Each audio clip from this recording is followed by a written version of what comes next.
Chers amis, bonsoir. J'espère que vous vous portez bien de là où vous êtes. Nous allons aborder ce soir le thème sur les enfants. Comment est-ce que les enfants sont conçus désormais chez nous? Comment est-ce qu'ils sont conçus ici en Occident? Une étude comparative me convient parce qu'elle nous permet de mettre en exergue et en appréciation deux modes de vie avec en même temps le même sujet. Le sujet aujourd'hui, c'est justement sur les enfants, c'est-à-dire dès la conception et l'éducation, comment est-ce que ça se passe chez nous en Afrique, comment est-ce que ça se passe ici en Occident. En Afrique, je vais prendre particulièrement le cas du Cameroun, puisque c'est le milieu d'où je viens exactement et que mon analyse ne sera à peu près juste que justement par rapport à ce contexte. Au Cameroun aujourd'hui, les femmes ne conçoivent plus pour les mêmes raisons que par le passé, et ça c'est très alarmant, ça fait mal. C'est très dangereux parce qu'en même temps, par ricochet, nous mettons au monde des personnes. À d'abord souligner qu'il s'agit des êtres humains. Alors, la conception doit être l'objet d'une très longue et mûre réflexion. On ne peut pas, pour les motifs que nous avons aujourd'hui, mettre au monde des personnes qui viendront sur Terre vivre les conditions que nous connaissons. Les difficultés que nous avons eu à constater pour les personnes de mon âge. Je m'arrange toujours à parler de ma tranche d'âge et même au-delà. Et pourquoi pas un peu plus bas parce que ceux qui ont mon âge ont déjà traversé ce genre de réalité et ont déjà dû apporter une appréciation assez claire de ce que eux-mêmes ils en pensent. Pourquoi est-ce que les jeunes mettent aujourd'hui au monde des gens chez nous? Les enfants, comment est-ce qu'ils naissent? Pour quelles raisons est-ce que les parents ou bien une maman met au monde son enfant? La situation n'est pas critiquable juste à l'endroit de la femme, mais prenons déjà le cas de la femme. Pourquoi est-ce que nos sœurs, dans la plus grande majorité aujourd'hui, pas toutes bien entendu, mettent au monde des enfants? Très souvent, on se rend compte que pour une raison, ça peut être l'horloge. Elles se disent, bon voilà, je suis déjà un peu vieille, là je cours déjà, je me dis qu'à mon âge, je ne peux plus continuer d'aller faire le voir bébé de mes copines chaque jour pendant que moi-même je suis une femme. Pourquoi est-ce que moi aussi je ne peux pas mettre au monde? Pourquoi, plein de pourquoi qui conduisent les femmes à opter pour l'enfantement. Est-ce que c'est donc pour un motif comme celui-là qu'on devrait enfanter? Est-ce que c'est pour ça qu'on devrait mettre au monde une personne, un être humain? Ensuite, il y a un autre motif qui est encore un peu plus croustillant. Les femmes disent, cette personne-ci avec qui je suis, c'est une bonne personne. Il a une bonne situation de vie, il a le charisme qu'il faut, il a le statut de vie qui correspond à mon genre de personne. J'aimerais bien être avec lui, j'aimerais bien qu'avec moi il entrevoie le mariage et toutes ces choses qui vont avec, qu'il aille rencontrer mes parents, le toquer porte et tout ça. Et voilà que pour une raison comme celle-là, des femmes peuvent s'engager à procréer, à mettre au monde des êtres humains. Ça, c'est un intérêt. On appelle ça la conception. Moi, je peux l'appeler comme ça, la conception par intérêt. Parce que l'intérêt, si au moins il était pour tous les deux, on pourrait dire d'accord. Mais généralement, ça ne concerne qu'une seule personne, la personne qui prend cette initiative. L'enfant lui-même n'est pas pris véritablement en compte en ce moment. Lorsque quelqu'un a de telles idées, de telles motivations pour concevoir un enfant, on peut déjà lire entre les lignes que l'enfant ne sera pas véritablement le centre de son intérêt. Parce que son intérêt, dès la conception de cet enfant, est focalisé sur un intérêt souvent financier, souvent de stabilité dans la vie sociale. Comment ça se passait auparavant? Par le passé, nos parents, ils avaient pour devoir de mettre au monde des hommes. C'est-à-dire, la richesse chez nous, elle s'évalue au nombre d'enfants. Plus vous aviez d'enfants, mieux on vous considérait dans la société. On disait non, c'est quelqu'un d'assez responsable, c'est quelqu'un d'assez pied sur terre. Et il n'y a qu'à voir le nombre d'enfants. Et généralement, avec l'éducation qui suivait, on finissait par retrouver au sein de cette famille plusieurs enfants qui prospéraient véritablement. Pourquoi? Pour la simple raison que l'éducation était de mise. Les parents, lorsqu'ils allaient dans leurs activités, s'arrangeaient toujours à ce que les enfants aient au moins un début de connaissance de ces activités qu'il menait. Si ton papa était planteur, tu devais savoir comment est-ce qu'on plante un rejeton de banane, un rejeton de plantain. Comment est-ce qu'on introduit dans la terre des bouges pour le macabo, pour le taro. Lorsqu'il était charpentier, alors tu ne pouvais pas ne pas savoir comment raboter, comment scier le bois. Cela faisait partie de l'éducation, du suivi. Vous ne deviez pas être loin de votre père ou de votre mère pour les filles, père pour les garçons. Vous ne pouviez pas être loin. Ça ne pouvait pas se concevoir, ça ne s'entendait pas, du moins. Les choses n'étaient pas conçues de telle sorte que les enfants soient à distance ou soient tenus à l'écart de ce que le parent vivait. Ainsi, on pouvait avoir facilement un enfant qui, issu d'un papa charpentier, devenait à la fin charpentier parce que peut-être il aurait pris goût. Ou encore, un enfant pouvait bien décider, papa, vraiment, ce n'est pas ce que je souhaiterais faire. Et son papa, avec l'éducation qu'il lui a donnée, saurait qu'il a toute confiance en cet enfant, de le laisser vaquer vers une activité qu'il aiderait justement l'enfant à mieux assimiler et à mettre sur pied.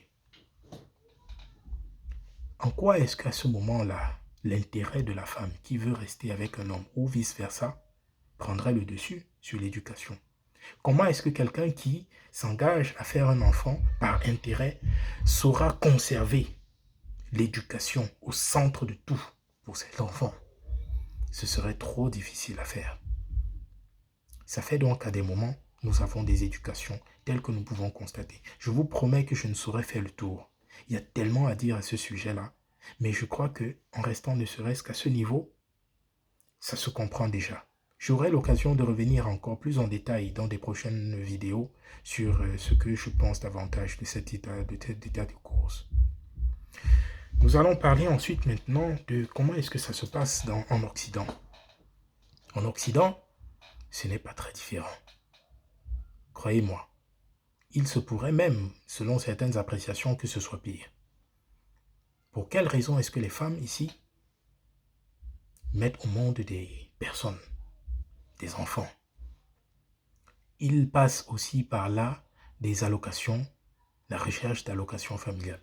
Vous vous rendez compte? Des personnes arrivent ici, la vie semble un peu plus difficile au départ parce qu'il faudrait bien s'intégrer. Lorsqu'on réussit à s'intégrer, on se dit voilà, l'intégration, puisqu'elle m'a donné à savoir que l'enfant permet d'avoir certaines facilités, alors ça m'ouvre justement les yeux et ça développe un appétit justement vers toutes ces facilités-là qu'offre la naissance d'un enfant ici. Eh bien, on ne se limite pas à un. Déjà que le 1, on ne l'a pas généralement eu pour des bonnes raisons. Généralement, c'était pour l'intégration. Généralement, c'était pour les papiers. On ne se limite pas à 1, on va à 2, 3, 4, 5. Parce que plus vous faites d'enfants et plus vous recevez d'allocations sur chaque tête d'enfant jusqu'à ce qu'ils aient l'âge de la maturité et souvent même au-delà. Alors, à ce moment-là, comment est-ce que vous pensez pouvoir gérer toutes ces personnes-là que vous mettez au monde? La venue d'une personne, d'un être humain sur Terre doit être déjà une sorte de motivation à se surpasser. C'est une bénédiction. Comment est-ce que ça pourrait être substitué à un intérêt?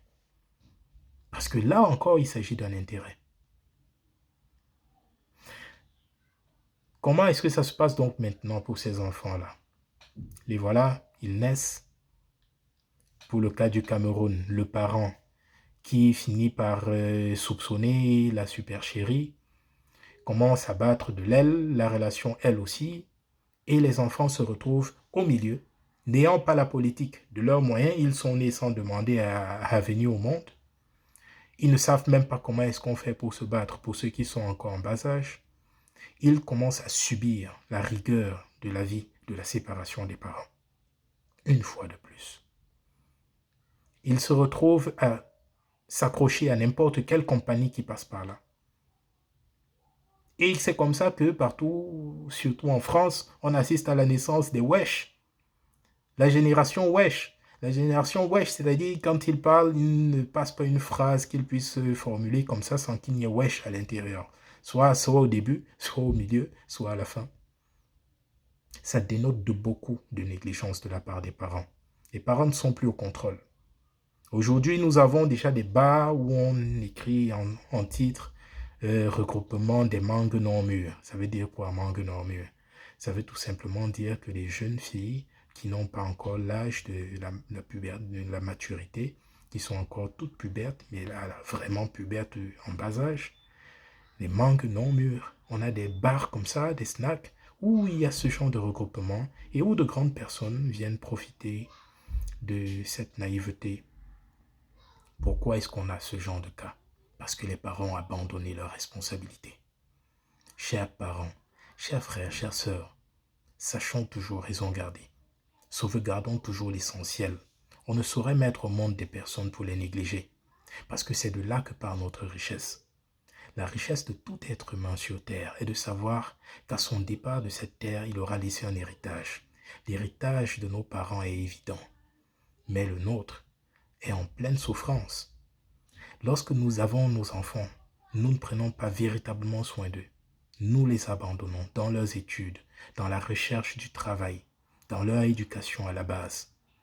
Lorsque nous produisons à la société des êtres qui ne savent plus réfléchir de la tête, qui n'ont pour leitmotiv que la recherche effrénée de l'argent, par quelque moyen que ce soit, les porte-monnaies magiques, les snack bars, les mini-jupes, attirer l'attention pour bénéficier de ce que cette attention-là pourra produire. Aller à l'hôtel, avoir de l'argent gratuitement gagné ou alors facilement, trop facilement gagné par des plaisirs interdits pour certains âges. Tout ça, ça dénote de quelque chose qui n'est pas du tout maîtrisable par la suite pour ces enfants. Ils ne sauront pas s'en sortir. Pourquoi est-ce qu'ils ne devront pas nous en vouloir? Ils vont finir tous par nous en vouloir parce que nous avons baissé la garde. Nous les avons abandonnés. Quand il viendra à ces enfants-là l'âge de la compréhension, de la maturité, croyez-moi, vous tous, vous passerez au tribunal. Les parents qui avaient abandonné, vous serez tous jugés par vos enfants. N'oubliez pas, les enfants sont les parents des enfants. Demain, ils deviendront des parents. Et à notre tour, nous deviendrons leurs enfants. Parce que c'est ça l'ordre chronologique du monde. Vous êtes petit, vous grandissez, vous vieillissez et vous redevenez petit. Si vous les avez abandonnés, croyez-moi, vous n'aurez pratiquement rien en retour de ces enfants. Soyons sages. Protégeons nos enfants. Soyons proches de nos enfants. Pourquoi ne pas parler de tout? Tout ce qui concerne leur vie, à différents niveaux de leur évolution, à la puberté, pourquoi pas? Il n'y aurait rien de tabou et ce serait parfait. Les enfants se livrent à d'autres et obtiennent d'eux justement des éducations biaisées et complètement mal attribuées parce que nous refusons de nous souvenir que si nos parents nous avaient plus écoutés, pour ceux qui n'ont pas eu cette chance, eh bien, nous serons différents aujourd'hui. Nous aurions fait de nos confidents. Ils auraient donné tout ce qu'ils avaient, pour certains. Et nous auraient, pour d'autres, montré à leur façon comment éviter certains dangers de la vie. Mais nous passons à côté de ça, pourtant nous sommes conscients de ce que nous avons, de ce qui était en manque chez certains de nos parents. Nous refaisons la même erreur, et pire même encore, nous les abandonnons davantage. Je reviendrai plus en profondeur dans une prochaine vidéo. Portez-vous bien, que la sagesse soit avec nous. Pas n'importe quelle sagesse, la sagesse de nos ancêtres. Parce que je sais que c'est la meilleure, elle vient de Dieu, directement. Bonsoir.